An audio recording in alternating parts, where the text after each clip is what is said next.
We are living in a time where the word of God is despised.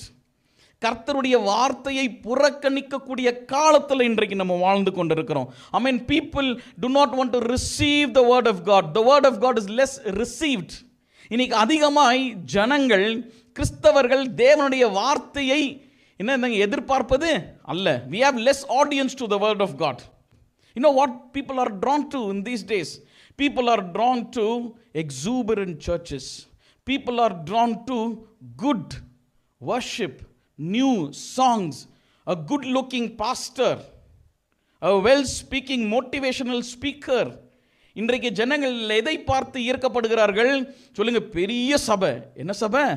பெரிய சபை, நல்ல ஆராதனை, புதிய பாடல்கள், அழகா இருக்கிற பாஸ்டர், ஹேண்ட்ஸமா இருக்கிற பாஸ்டர், ஸ்மார்ட்டா இருக்கிற பாஸ்டர், இப்படிப்பட்ட காரியங்கள், இப்படிப்பட்ட விஷயத்தில் தான் ஜனங்கள், கிறிஸ்தவர்கள், விசுவாசிகள் இன்றைக்கு ஈர்க்கப்படுகிறாங்க. ஆனா கர்த்தருடைய வார்த்தையில் யாரும் ஈர்க்கப்படுவது இல்லை. அன்றைக்கு எதை தேடி ஜனங்க வந்தாங்கன்னா, ஐயோ இந்த வாரம் என்ன வார்த்தை கர்த்தர் பேச போறார், இடத்துல என்ன வார்த்தை கர்த்தர் பேச போறார், ஆவலுடன் எதிர்பார்ப்புடன் சந்தோஷமா வந்தாங்க சபைக்கு, ஆலயத்திற்கு. எதற்காக வந்தாங்க? நல்லா டான்ஸ் ஆடணும், நல்லா எகிரி குதிக்கணும், அப்படி கிடையாது. ஏதோ ஒரு மோட்டிவேஷனல் ஸ்பீச்சை நான் கேட்டுட்டு போகணும்னு வரலங்க. எதற்காக வந்தாங்க?